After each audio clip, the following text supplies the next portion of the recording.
Quero cumprimentar você que nos assiste pelo vídeo. Com a paz do Senhor Jesus Cristo, também cumprimentar a igreja, com a paz do Senhor. Amém. Hoje nós vamos dar sequência nos nossos estudos que falam sobre o Apocalipse. Estivemos ausentes, né, por dois domingos, né? E aí, por conta de uma viagem que eu tive que fazer. Mas estamos de volta e vamos dar sequência nos nossos estudos. O estudo de hoje, estudo de número 10, vamos estudar Apocalipse capítulo 6. Estávamos estudando sobre os selos do Apocalipse. Estudamos do selo 1 até o 4, depois do 4, o 4 e o 5, pois os dois estão ligados, né? Sugiro que você veja os vídeos anteriores, caso não tenha visto. E aí, hoje nós vamos falar sobre o sexto selo. O sexto selo, ele é um dos eventos que são muito marcantes para o povo de Deus. Para quem não é cristão, não está buscando fazer a vontade de Deus, talvez não tenha muito a nos dizer. Mas para quem busca fazer a vontade de Deus e quer chegar no céu, este evento pode nos dizer muita coisa, né? Bom, vamos, antes de abrir a palavra, vamos nos ajoelhar e vamos estar orando. Vamos buscar de Deus a sabedoria, a inteligência e principalmente o seu Espírito, para que Ele nos ensine da sua palavra. Vamos então nos colocar de joelhos e falar com Deus.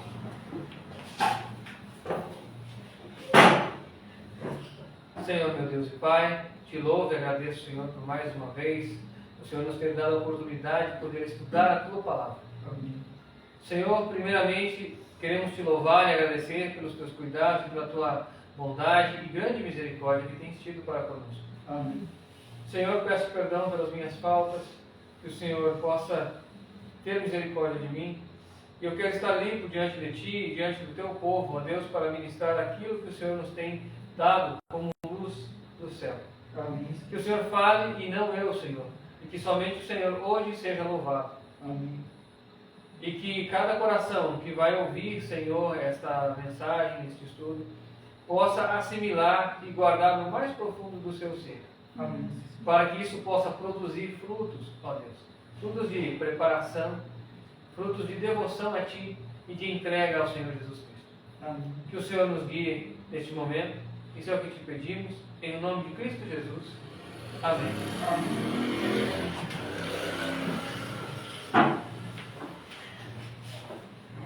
Vamos abrir as nossas Bíblias no livro de Apocalipse, capítulo 6. Para a gente fazer a leitura, eu vou ler o sexto selo inteiro, né? E vamos inteiro, não posso dizer que todo ele, né? Mas a primeira parte, pelo menos, nós vamos estar lendo e tratando de explicar os eventos. No capítulo 6, verso 12, vamos ler do 12 ao 17. E aí eu explico por quê.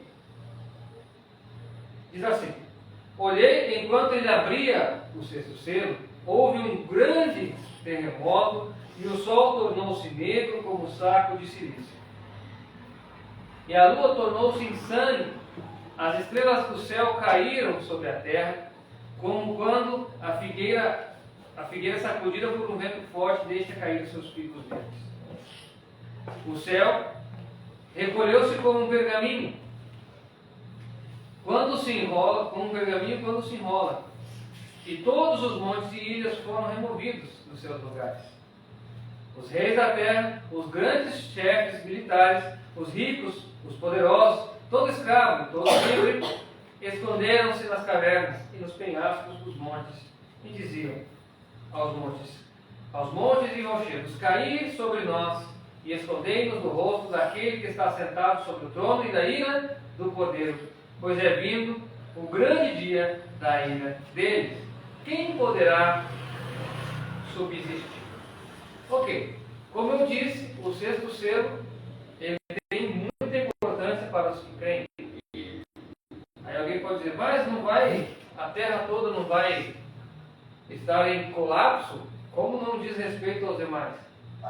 Bom, a primeira parte do sexto selo, ela se cumpre antes da segunda parte.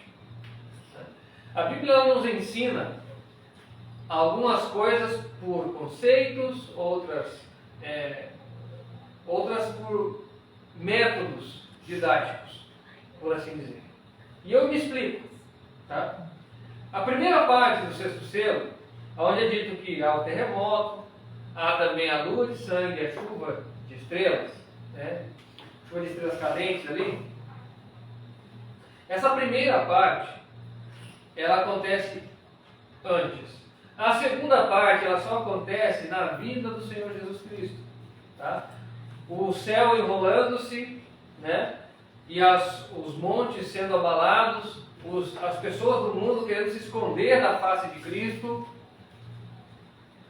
Isso acontece somente no final. E essa didática nós aprendemos, por exemplo, no Apocalipse. Por exemplo, a sexta trombeta, ela começa antes da sétima trombeta, mas ela termina junto com a sétima trombeta, ou seja, no final. Né? Também temos o sexto rei, quem já estudou Apocalipse 17 sabe. Né? Se você não assistiu, veja os vídeos anteriores, você vai encontrar. O sexto rei, ele se torna o oitavo, ou seja, ele vem antes do sétimo, mas depois ele se torna o oitavo. Assim também as 7 igrejas. A igreja de Filadélfia, que é a sexta igreja, o remanescente dela é que recebe o galardão. Laodiceia, no entanto, é a igreja moral, que é a igreja número 7. Então, o 6, ele sempre volta depois do 7. Essa didática é apocalíptica, tá? Isso é o que a Bíblia nos mostra. Então, por isso que o sexto selo, ele tem o início antes, mas ele termina lá junto, lá no finalzinho, quando se finaliza tudo. Né? Vamos lá. Então, a partir daqui agora, então nós vamos estudar hoje, com mais ênfase, a primeira parte do sexto selo, pois essa parte é muito mais importante para nós do que a parte que diz respeito ao momento da vida de Jesus, por exemplo. Lá, naquele momento, quem decidiu, decidiu. Quem não se decidiu por Cristo, já não se decide mais. Então, quem chegar lá, naquele momento da vida de Jesus, preparado, limpo, purificado e santo, amém, glória a Deus. Quem não chegou, não terá mais oportunidade. Então, por isso a importância de se estudar aquilo que vem antes, aquilo que acontece antes. Então, nós vamos ler agora o verso 12 e 13. Apenas. E aí, nós vamos meditar em cima desses dois versos, pois eles acontecem antes do restante do sexto selo. Tá? Vamos lá. Diz assim: olhei enquanto ele abria o sexto selo, houve um grande terremoto, e o sol tornou-se negro como um saco de cerise, e as estrelas caíram do céu sobre a terra, como quando a figueira sacudida por um vento forte deixa cair os seus figos verdes.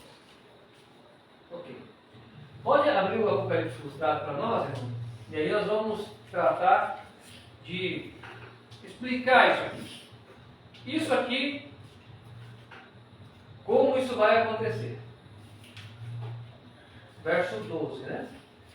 Pode avançar.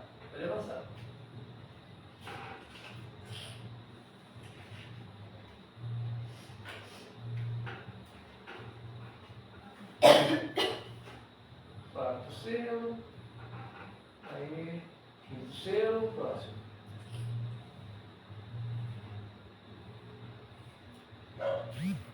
Ok, pode avançar. Quero mostrar aqui o sol, né? Então aqui, primeiro aqui, o grande terremoto. Olha, houve um grande terremoto, um grande tremor de terra. Esse terremoto é um terremoto vamos dizer assim, de grande magnitude, é um terremoto forte. Ele deve atingir grande parte do planeta, tá? Então não é uma coisa regional. Ele deve atingir grande parte do planeta. Né? Bom, vamos avançar depois disso. Então aqui o Sol aparece negro como um saco de silício. Vejam bem, olha como está essa ilustração aqui. Nós podemos ver que o Sol, ele não está sofrendo um eclipse total. Ele somente aparece preto. Este fenômeno é o que caracteriza o sexto selo, tá? Não é um eclipse total, mas sim isso aqui que nós estamos vendo. Ele brilha em volta, mas o Sol mesmo está preto. Essa é a visão que nós teremos no momento do sexto selo. Aí, avançando um pouco mais, temos a lua de sangue. Isso aqui os irmãos já conhecem. A lua de sangue, a lua parece vermelhinha. Isso aqui os irmãos já conhecem. Poxa, mas já houve várias luas de sangue. Calma que a gente explica qual que é a diferença dessa daqui. Vamos avançar. Aí teremos a chuva de estrelas cadentes, né? A chuva de estrelas. Irmãos, isso aqui, esse evento, ele acontece, todos eles, em um mesmo dia. E isso caracterizará o sexto selo. Ou seja, no sexto selo, quando abrir-se o sexto selo, a Terra sofrerá um terremoto. Nesse mesmo dia, o Sol vai aparecer negro, pretinho. E aí, à noite, na mesma noite, o Sol, ou seja, a Lua vai aparecer com cor de sangue. E aí, nós veremos a chuva de estrelas. Essas quatro coisas acontecendo no mesmo dia, elas caracterizam o sexto selo. Ok, até aí parece que nada demais, né? Bom, mas isso aqui, esse evento, ele tem um sentido espiritual também. Quem assistiu os estudos anteriores, o estudo anterior, por exemplo, os dois últimos estudos que falam do quarto selo e do quinto selo, vemos que existe um cumprimento físico, visível, e existe um cumprimento espiritual também, nesse momento. E é isso que mais nos interessa hoje. O cumprimento espiritual. Porque o povo de Deus, o cristão, ele deve estar preparado para esse momento. Porque nesse momento, as nossas vidas poderão estar tomando um rumo bom ou não tão bom. Né? E nós já vamos tratar de explicar isso aqui. Tá? Só para lembrar os irmãos, o sexto selo, ele inicia-se no capítulo 6 de Apocalipse, porém, ele só vai terminar no capítulo 8 de Apocalipse. Então, o sexto selo, ele é bem grande, assim. Então muita coisa acontece no sexto selo, além do que nós estamos vendo aqui. Por isso que eu disse, ele começa antes, mas ele só termina depois. Né? Então, os primeiros versos que nós lemos, eles nos dão já essa ideia. Olha, começa aqui, mas só termina na vida de Jesus. Ok. E os capítulos que vêm depois servem para explicar o que acontece entre esses períodos. Ou dar mais detalhes do que acontece entre o início e o final do sexto selo. E aí, para isso, nós vamos estudar agora nos símbolos apresentados. Ok? Bom, vamos lá. Vamos lá na lua de sangue, que eu acho que é um ponto bastante importante. Olha, essa lua de sangue, ela tem um significado. Quem nos acompanha já há algum tempo sabe o que significa a lua em simbologia. Quem sabe? Os irmãos que sabem? O que a lua representa? Satanás. A lua, ela representa Satanás. Por que isso? Por que estamos dizendo isso? Bom, no estudo do Apocalipse, capítulo 12, se você não assistiu, veja. Ali nós mostramos com mais evidências, tá? Mas a Bíblia fala que o sol da justiça é Cristo. É o astro que governa o dia, a luz. E o astro que governa as trevas é a lua. E por contraste, nós podemos entender que a lua, se o sol da justiça é Cristo, o seu antagonista, por assim dizer, né, seria a lua, que representa Satanás. Tá? Então aqui a lua aparece vermelha.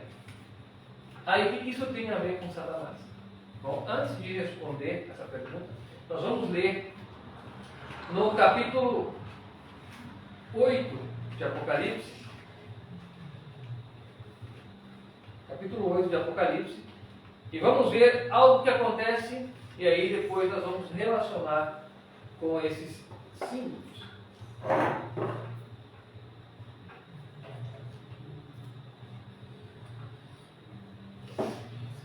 Capítulo 8, verso 1. Aqui vai falar do sétimo selo, ok? Se nós dissemos, por exemplo, que o sexto selo ele acontece em um só dia, ou quem sabe numa parte clara e numa parte escura do dia, quer dizer o seguinte: aconteceu essa primeira etapa das catástrofes naturais ali, a partir dali já é o sétimo selo, correto? Nós vamos ver isso aí, porque se o sexto selo acontece bem antes da vinda de Cristo, só termina lá, o sétimo selo não pode acontecer lá na vida de Cristo. Então, ele acontece logo depois da primeira parte. Deu para entender? Conseguiu entender? Eu ia questionar exatamente, mas se ele acaba assim, como é que o outro começa? Mas faz sentido começar um quase que... Tá, faz o seguinte, procura para nós ali o banner, coloca ali na busca banner, aqui, banner em português. E aí vamos abrir o gráfico, acho que vai ficar um pouco mais fácil para as pessoas que estão nos assistindo entenderem. Ó, banner, deixa eu ver, não.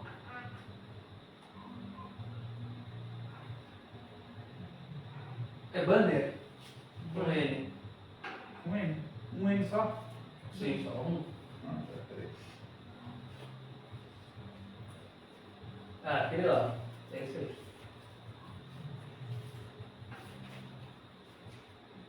Acho que já abriu lá. Aqui embaixo, aqui ó, já abriu. Aqui.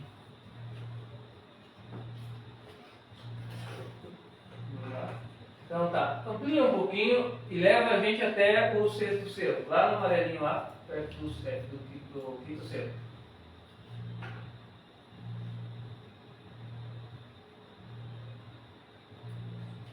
Bom, irmãos, aqui nós estamos vendo um gráfico, tá? Esse gráfico, ele serve para nos ajudar a entender as profecias. Aqui tem alguns anos, ó. Irmãos, esses anos eles são aproximados, tá? Eles não são precisos, tá? Eles servem para nos dar um norte, uma direção aproximada. A gente não deve se fiar, não, vai ser tal ano, sim ou sim. Não é bem assim que funciona. Estão aproximados? Sim, estão bem aproximados. Segundo o que nós entendemos pela profecia, é mais ou menos por aí, mas não é exato, ok? Mas vamos lá. Aqui nós encontramos o quarto e quinto selo que nós tínhamos estudado. Pode trazer um pouquinho mais para cá, meu irmão, por favor?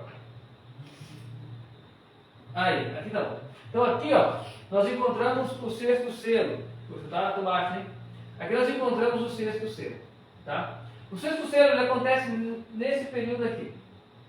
Só que como nós vimos, ele só vai terminar lá depois, na vinda de Cristo.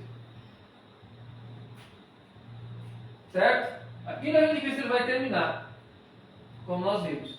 Tá? Podemos voltar lá? E por que o sétimo selo não começa depois que termina o sexto? É simples. Porque o sétimo selo, está aqui, o sétimo selo são as trombetas do Apocalipse. As trombetas são os avisos da vinda de Cristo. Os avisos, os alertas que Deus envia à terra, à humanidade. Então não faria sentido Deus avisar depois que Jesus voltou. Vocês concordam comigo? Né? Então é por isso que o sexto selo inicia-se aqui, o seu final mesmo só vai acontecer lá. Mas após a primeira parte do sexto selo, a primeira parte visível do sexto selo, já inicia-se o sétimo selo. Deu para entender agora, né? Amém? Amém. Bom, amém. Então, vamos lá. Então vamos ler o capítulo 8. Vai falar do sétimo selo, ok? O que o que acontece no sétimo selo, ele vai ajudar-nos a explicar o que acontece, o porquê da lua de sangue e da chuva de estrelas lá do sexto selo. Vamos lá. Quando ele abriu o sétimo selo, fez-se silêncio no céu por cerca de meia hora. E vi os 7 anjos que estavam em pé diante de Deus, os quais foram dadas as 7 trombetas. E veio outro anjo e ficou em pé junto ao altar, tendo um incensário de ouro na mão, e foi-lhe dado muito incenso para oferecê-lo com as orações dos santos. E sobre o altar de ouro que está diante do trono.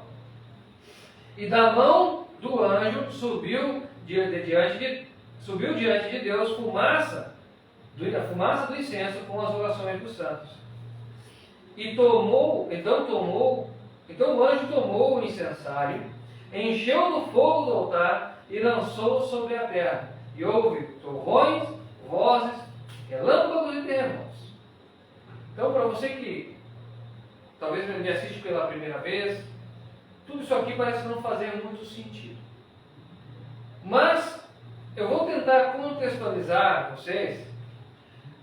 Aqui, quando ele fala do incensário, do altar, de toda esses móveis ali, essa cerimônia que acontece ali, ele está falando do santuário celestial. O santuário celestial, hoje, como nós estudamos já algumas vezes aqui, o santuário celestial hoje, ou seja, acontece um trabalho dentro dele. Quem é que faz esse trabalho dentro do santuário? Jesus Cristo. Vamos ler no livro de Hebreus. Vamos lá, vamos tentar aqui. Está acabando nossa bateria, né?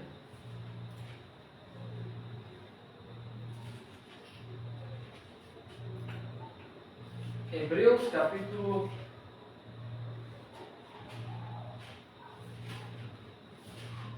8. Hebreus capítulo 8. Diz assim: o ponto principal do que estamos dizendo é que temos um sumo sacerdote. Diz assim, né? O ponto principal do que estamos dizendo é que temos um sumo sacerdote tal que se assentou à direita do trono da majestade nos céus, como ministro do santuário e do verdadeiro tabernáculo que o Senhor fundou e não o homem. E como nós sabemos quais são os móveis que existem no santuário celestial, como é que nós descobrimos isso? Simples. No capítulo 8, no verso 5, a Bíblia nos fala que aquele santuário que os judeus tinham até a terra era uma cópia daquele que estava no céu. Então, a partir daí, nós podemos entender o que existe lá dentro, o que tem lá dentro. Diz assim: eles servem num santuário que é figura e sombra das coisas celestiais. É por isso que Moisés divinamente foi avisado quando estava para construir o tabernáculo: vê, faças tudo conforme o modelo que te foi mostrado no monte. Ou seja, então, Deus mostrou o santuário para Moisés, para que ele fizesse semelhante, né? Deus mostrou para ele. Então, aquilo ali é figura e sombra das coisas celestiais. Ou seja, aquele tabernáculo terreno era uma ilustração do verdadeiro tabernáculo que existe. Com isso em mente, eu gostaria, será que você consegue encontrar para nós? Vai aqui no gráficos, nessa pastinha. Você vai lá em imagens. Vai nas imagens. Aí. Aqui deve ter alguma foto do santuário lá em cima, lá. Baixa um pouquinho, embaixo, bem embaixo aí. Aí tem uma foto. Consegue ampliar ela pra gente? Talvez amplie um pouquinho mais.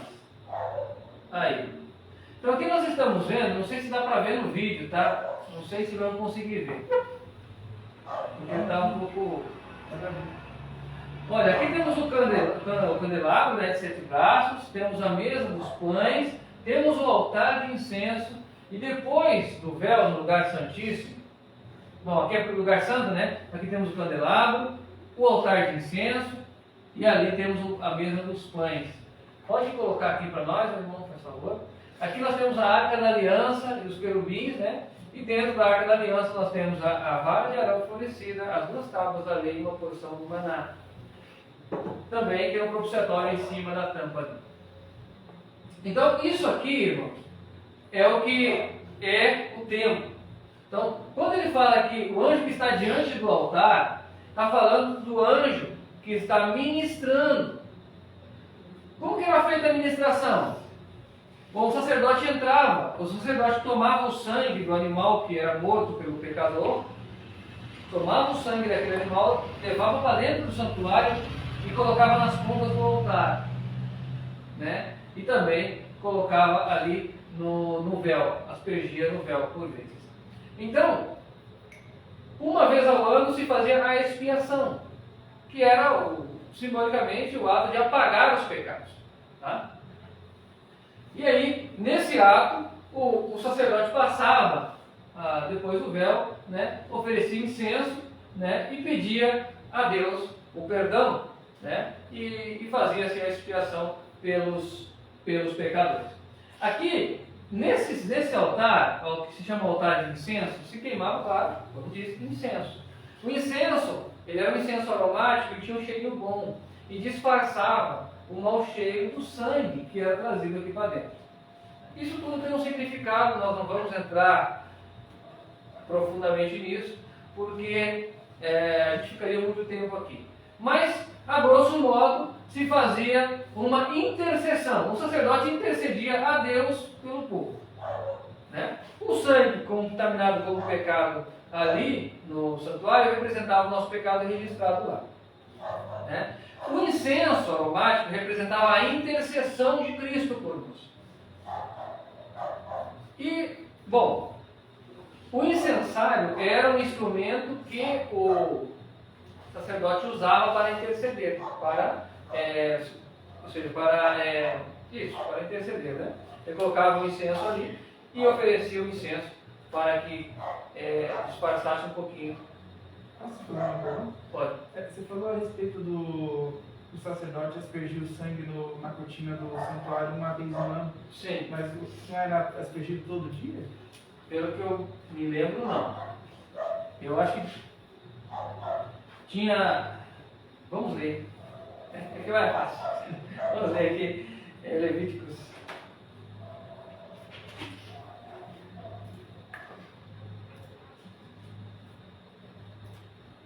Levítico... Não. Levítico 20... Levítico 16. Levítico 16.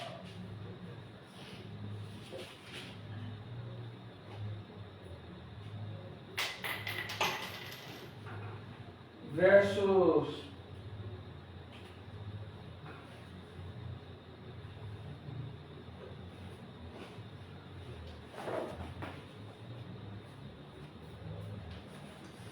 Verso 13 em diante, verso 13. Diz assim, desse modo Arão entrará no santuário com um novilho pela oferta pelo pecado e um cordeiro para o holocausto. E vestirá as vestes sagradas de linho e terá calções de linho sobre o corpo e porá o cinto de linho e se cobrirá com um turbante de linho. Essas são as vestes sagradas e por isso ele se banhará com água antes de vesti-las. Da congregação dos filhos de Israel se tomará 2 bodes para a oferta pelo pecado, um carneiro para o holocausto. Arão trará o novilho da sua oferta pelo pecado e fará expiação por si e pela sua casa. Também tomará ambos os bodes e porá perante o Senhor na entrada da tenda da congregação. Eu vou ler tudo isso aqui, irmãos, tá? Depois a gente vai ler a questão da aspersão do sangue, tá? Porque isso aqui eu já ia ler mesmo, então vamos ler tudo isso aqui para que a pessoa possa entender depois, né? Arão lançará sortes sobre os dois bodes, uma pelo Senhor e outra pelo bode emissário. Arão fará chegar o bode, o qual cai sorte, pelo Senhor, e o oferecerá como oferta pelo pecado. O bode escolhido por sorte, como o bode emissário, porém, será apresentado vivo diante do Senhor, para fazer com ele expiação a fim de ser enviado ao deserto como bode emissário.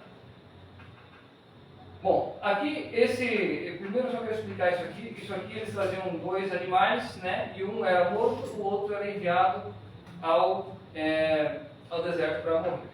Era confessado todo o pecado que estava no santuário sobre esse animal, esse bode, que era enviado ao deserto para morrer. Guardem isso na mente, agora sim nós vamos, se eu não me engano, Levíticos 4, que fala sobre a aspersão, né? Levíticos 4.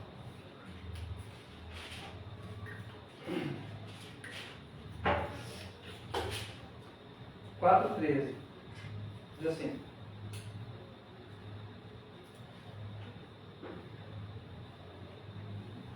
se porém toda a congregação de Israel pecar por ignorância, e isso for oculto aos olhos da Assembleia, e se fizerem o que é proibido em qualquer dos mandamentos do Senhor, aquilo que não se deve fazer, e forem culpados, e o pecado que cometeram for notório, então a Assembleia oferecerá um novilho como oferta pelo pecado, e o trará diante da tenda da congregação. Os anciãos da congregação porão as mãos sobre a cabeça do novilho perante o Senhor, e o novilho será degolado perante o Senhor. Então o sacerdote ungido trará do sangue do novilho à tenda da congregação. O sacerdote molhará o dedo naquele sangue e aspergirá 7 vezes perante o Senhor diante do véu.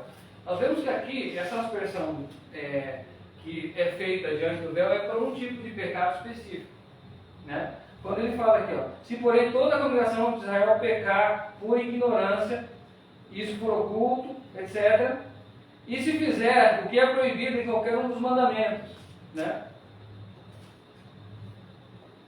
Aquilo que não se deve fazer e forem culpados, e o pecado que cometer for notório, e tal, então a Assembleia oferecerá um novilho, etc. Então aqui nós vemos que era um pecado grande, era um pecado contra os mandamentos e era algo notório, né? Então esse tipo de pecado, aí os anciãos vinham e confessavam diante, né? Os anciãos representavam o povo, confessavam sobre o animal. Então esse sangue era aspergido no véu. Não era todo o sangue que era aspergido no véu. Senão você imagina como é que ia ficar esse véu. Entendi. Para mim, todo o pecado que era confessado era aspergido no véu. Não. Pelo que nós vemos aqui, é uma espécie de pecado que era mais... Que era considerado maior, né? Vamos dizer assim. E no caso dos outros, eles eram só apresentados no altar? Sim, aí ele fala o seguinte: daquele sangue porá sobre os chifres do altar, que está perante o Senhor na tenda da congregação. O restante do sangue se derramará na base do holocausto que está na entrada da tenda da congregação. Bom, aqui nós vemos então que também era, além de aspergido no véu, era também colocado nos chifres do altar, né? Mas, pelo que eu entendo, somente esses pecados maiores eram colocados na cortina, né? Na cortina do véu, né? Pelo que podemos ver aí. Então, voltamos lá para o Apocalipse, então.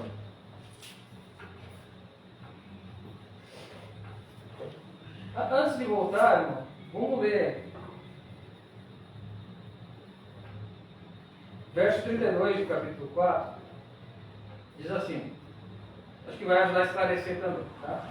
Se, porém, como a sua oferta pelo pecado trouxer uma cordeira sem defeito, a trará, porá a mão sobre a cabeça do animal e será morto, e degolará a oferta pelo pecado no lugar onde se degola o holocausto. Depois o sacerdote com o dedo tomará do sangue a oferta pelo pecado e a porá nos chifres do altar do holocausto. O restante do sangue derramará sobre a base do altar.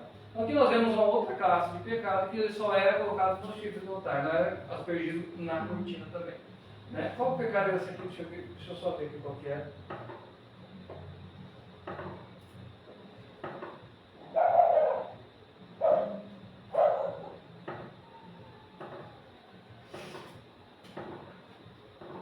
Deixa eu ver.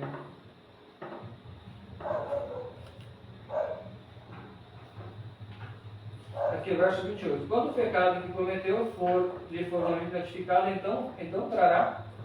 Não, verso 25. Se alguém do povo da terra pecar por ignorância, fazendo alguma das coisas que o Senhor, as coisas que o Senhor ordenou não se fizessem, e se tornar culpado, quando o pecado que cometeu for notificado, trará a sua oferta, uma cabra sem defeito, etc. Né?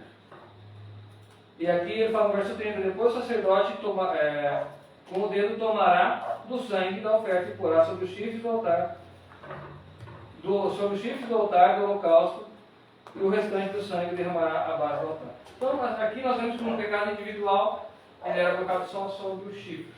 Não era pecado de uma só pessoa. Bom, agora sim vamos voltar lá, senão vai acabar a nossa bateria, e aí a gente não termina isso tudo. Bom, irmãos, para quem está nos assistindo, aqui estava respondendo a pergunta do irmão, mas essa pergunta foi muito importante também. Nós podemos, né? Meu português não é dos melhores, tá? Nós acabamos lendo aqui o livro de Levíticos, e aí, a primeira parte que eu li, no Levítico 16, ele fala sobre o dia da expiação, onde era apresentado dois animais, dois bodes. Um era morto pelo pecado, né, do povo, e o outro era confessado os pecados do santuário sobre o outro bode, e esse bode emissário era lançado no deserto para morrer. Esse bode emissário, ele representa alguma coisa. Todos os outros animais que eram mortos, eles representavam quem? Jesus Cristo. Jesus é o Cordeiro de Deus que tira o pecado do mundo. Mas esse animal que não era morto, levava o pecado do povo, mas não era morto, ele ia para o deserto sofrer e então morrer, esse não representa Jesus. Ele representa Satanás. E isso tem um significado. Significa que quando os santos de Deus forem justificados por Deus e perdoados, e ficar claro de que aquele povo não teria pecado se Satanás não os tivesse enganado, então todo o pecado do povo de Deus será passado para Satanás. Então toda a culpa do povo de Deus recai sobre Satanás e ele então vai sofrer no lago de fogo. Isso representa a lua de sangue que nós vemos. Por quê? Se a lua representa Satanás e o vermelho, e essa vermelha, o que representa o vermelho? Vamos abrir no livro de Isaías capítulo 1. Isaías capítulo 1, verso 18.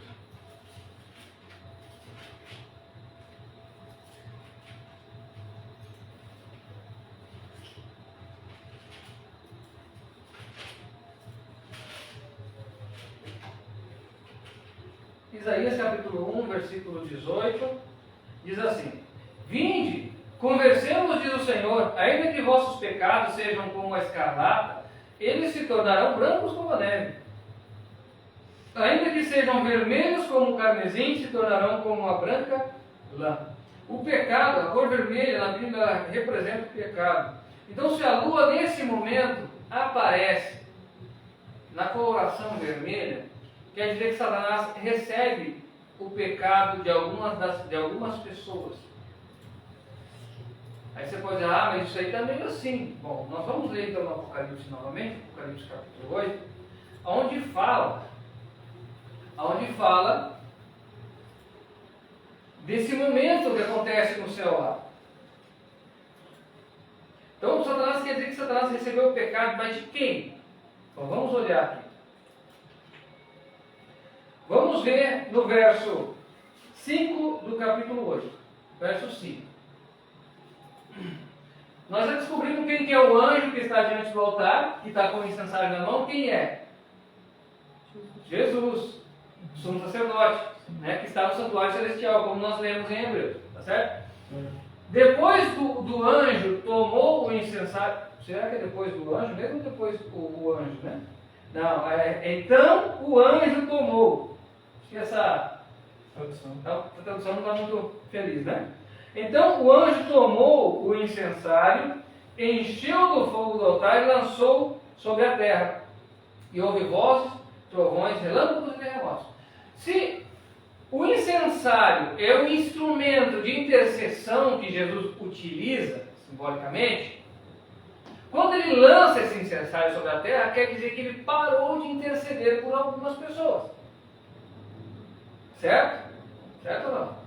Ou seja, ele está sem incensário, como é que ele vai interceder? Né? Então quer dizer que ele parou de interceder. E se ele parou de interceder, é porque essas pessoas já alcançaram o padrão esperado, ou seja, não pecam mais. Então ele deixa de interceder por aqueles ali porque já estão obedientes. Então a culpa deles recai sobre Satanás. Correto? Agora, por que ele lança as brasas sobre a terra? Isso tem um significado. Vamos abrir no livro de Isaías.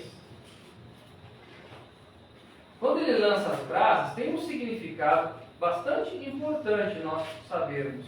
Deixa eu só ver se eu lembro do texto, né? Okay.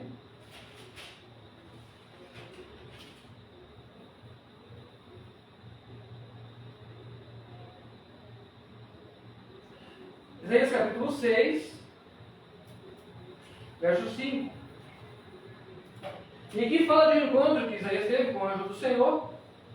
E aí, começa o relato, diz assim: então disse eu, ai de mim, que vou perecendo, porque sou um homem de lábios impuros e habito no meio de um povo de lábios impuros. Mesmo assim os meus olhos viram o Rei, o Senhor dos Exércitos.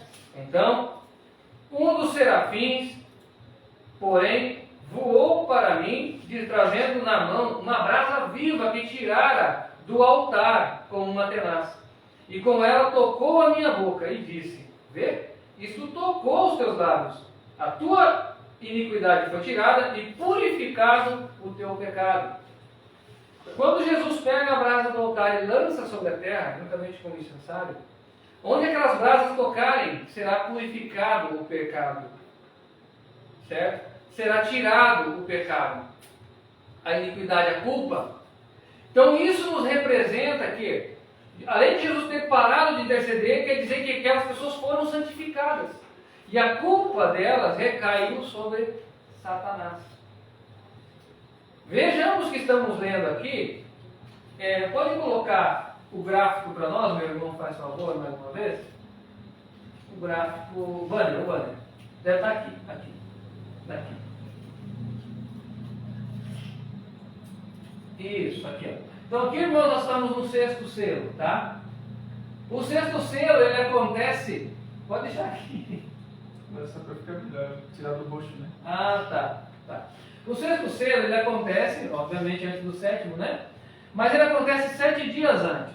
Por que ele acontece 7 dias antes? A gente já vai ver isso. Mas aqui no sexto selo aconteceu a lua de sangue e tal. Logo no início do sétimo selo aqui, é dito que Deus, ou seja, Jesus, parou de interceder pelas pessoas. Então não demorou muito, olha. Veja bem, aconteceu o sexto selo aqui, apareceu a luz de sangue, logo em seguida a Bíblia já menciona que Deus deixa de interceder por algumas pessoas. Ou seja, isso nos leva a entender que o Cristo, ou seja, essas pessoas já foram santificadas no sexto selo. No sétimo, Cristo somente externa isso, vamos dizer assim. Né? Então, para a gente saber quais foram as pessoas que foram santificadas, como nós devemos fazer? Nós vamos abrir, então, no Apocalipse novamente, no capítulo 6. Capítulo 7. Lembrando que o sexto selo ele vai do 6 ao 8. Então o 7, o capítulo 7 ainda faz parte do sexto selo, correto? Tá certo ou não? Né? Ok, no capítulo 7 ele fala dos 144 mil. Já falamos desses 144 mil, se não me engano, Apocalipse 12, tá? alguma referência ali sobre o significado desses 144 mil. Não vamos falar agora com profundidade sobre eles, porque já foi falado e também, né, nosso tempo ficaria curto. Diz assim, verso 1: depois dessas coisas, vi 4 anjos que estavam sobre os 4 cantos da terra, retendo os 4 ventos da terra, para que nenhum vento soprasse sobre a terra, sobre o mar ou sobre árvore alguma. Vi outro anjo subir do lado do sol nascente, tendo o selo do Deus, e clamou com grande voz aos 4 anjos que fora dado o poder de danificar a terra e o mar, dizendo: não danifiqueis a terra, nem o mar, ou as árvores, até que tenhamos selado nas testas dos servos do nosso Deus. E ouvi o número dos selados, e eram 144 mil, de todas as tribos dos filhos de Israel. Então, essas pessoas aqui receberão um selo de qualidade. Um selo que vai permitir. O selo em si, na verdade, é só uma confirmação daquilo que eles já vinham vivendo, já vinham buscando. É isso, tá? Mas quem receber esse selo não morre mais. Eles vão ver Cristo vindo em vida. Eles já não morrem mais, tá? Bom, quem são esses filhos de Israel? Quem são? Somos nós, tá? Lembre-se que está escrito em Romanos capítulo 2, versículos 28 e 29. Não é judeu o que o é na carne, nem circuncisão, aqui é na carne.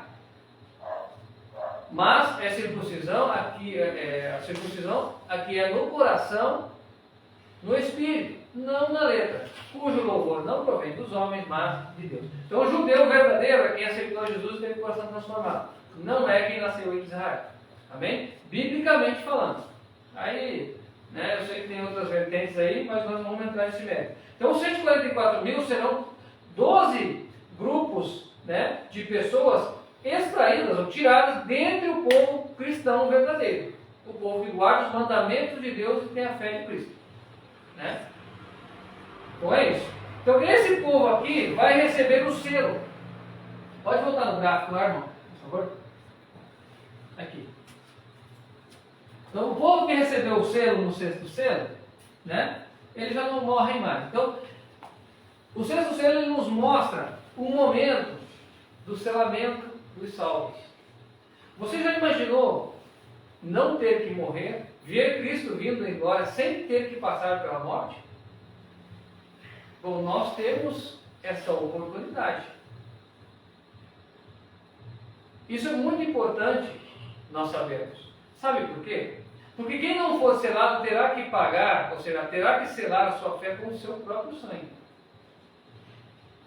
Sem passar pela morte, só vão 144 mil, o restante vai morrer. Irmãos, é muito importante.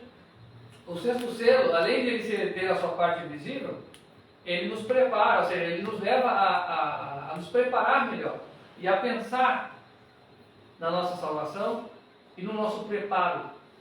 E como nós vemos no gráfico, olha, isso aqui está aproximado, é verdade, perto de 2028, mas veja, é pouco tempo. É pouco tempo para um preparo desse nível. Para Jesus, nada é impossível. Se nós colocarmos a nossa fé nele, ele prometeu nos salvar. Deus jurou nos salvar. Então, Deus pode nos preparar com folga nesse tempo, se nós buscarmos. Né? Então, no 6º selo, esse evento, ele diz muito para quem quer chegar no céu. Então, quando você olhar, deu terremoto, o sol apareceu pretinho, aí à noite a lua aparece com coloração vermelha, a lua aparece com coloração vermelha, e aí você vai olhar e vai lembrar, será que eu estou selado? Bom, quem foi selado vai saber, né? Mas é muito bom a gente pensar nisso. Pensar em se preparar para esse momento. Para receber o selo de qualidade. E poder ver Cristo ver Cristo vindo em glória sem passar pela morte. Nós vimos que no quarto e quinto selo começaria uma perseguição religiosa que levaria muitos dos nossos irmãos de fé à morte, ao martírio. Mas se nós buscarmos em Deus fazer a vontade dele, não precisamos passar por isso. Nós podemos ser selados aqui e não morrer mais. É muito importante. Tá? Então, irmãos, este é o nosso estudo de hoje, que é a primeira parte do sexto selo. Né? É uma das coisas que deveria chamar a nossa atenção. Detalhe, uma coisa que é importante também de lembrar aqui. Eu falei que o sexto selo acontece 7 dias antes do início das trombetas. Tá? Porque nós lemos lá no Apocalipse capítulo 8, que havendo aberto o sétimo selo, fez silêncio no céu por quase meia hora. Fez silêncio, então nada se fez. Então quando terminou o sexto... Pode voltar lá para nós, irmão, rapidinho? Aqui. Então quando terminou o sexto selo aqui, num dia, né? Terminou o sexto selo aqui, já abriu o sétimo selo. E depois que abriu o sétimo selo, ficou em silêncio no céu por quase meia hora.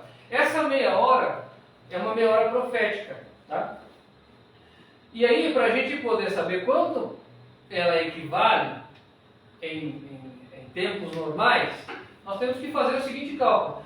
Cada dia profético, ele equivale a 1 ano. Correto? E aí, para a gente saber quanto equivale meia hora, nós temos que fazer um cálculo, né, de equivalência. Vamos lá. O ano bíblico, ele tem 360 dias. Correto? O ano bíblico, tá? 360 dias. E aí nós vamos calcular. Bom, Tem calculador? eu tenho aqui. O computador não sei, eu não uso. Deve ter. Deve ter calculador. Como que é Né? calculador? Então, para a gente saber, olha, a primeira coisa que nós vamos fazer é saber quanto equivale 1 hora profética. E depois a gente divide, tá? Então, vamos pegar 360 e vamos dividir por 24. São 24 horas do dia, tá? 360 dividido 24. São... Aí 15. Ok, 15, tá? Então, 1 hora profética equivale a 15 dias.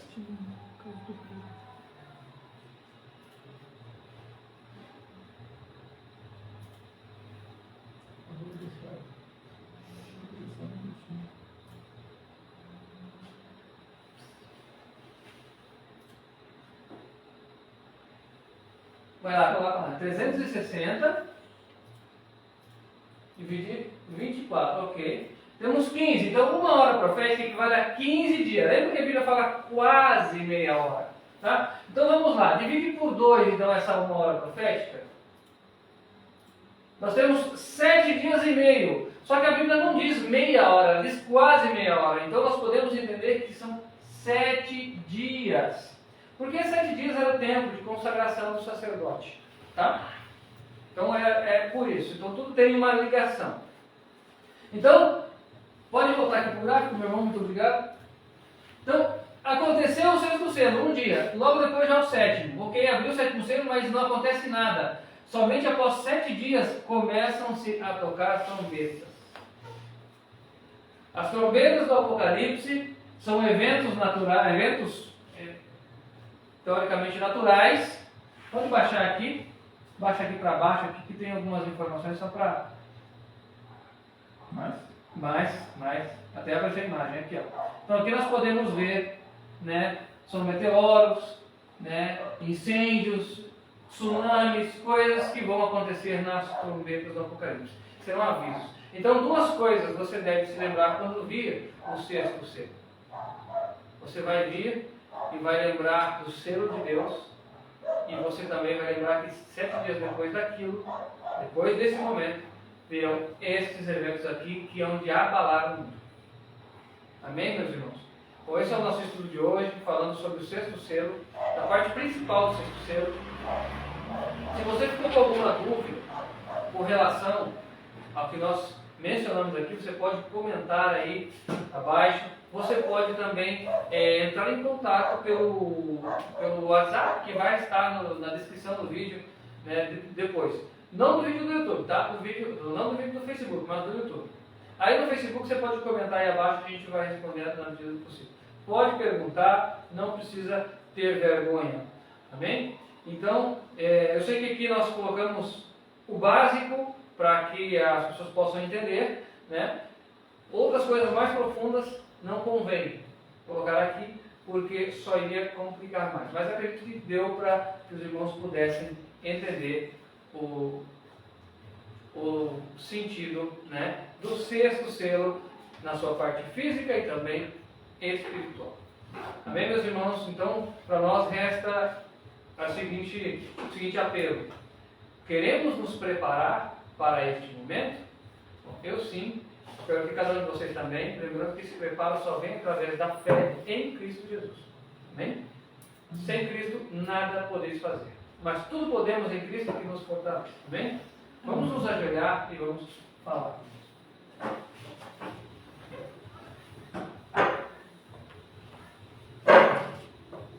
Senhor, meu Deus e Pai, queremos te louvar e agradecer, Senhor, pelo estudo de hoje. Obrigado, Senhor, por ter guiado este momento. E agora, Senhor, dá-nos fé e perseverança para que possamos nos preparar para esse momento tão solene. Amém. Que o Senhor abençoe a cada um de nós que estamos aqui e a cada pessoa que ouviu pelo vídeo, que possa ela receber do Teu Santo Espírito e as palavras que ela ouviu aqui não venham sair das suas mentes, ó Deus. Que o Senhor possa abençoar a cada um de nós, em nome de Cristo Jesus. Amém, Senhor. Amém. Irmãos, chegamos ao final, né, de mais um estudo. Eu espero que Deus possa ter falado contigo e espero também que estejamos juntos nas próximas oportunidades. Que Deus abençoe a tua vida, em nome de Cristo Jesus.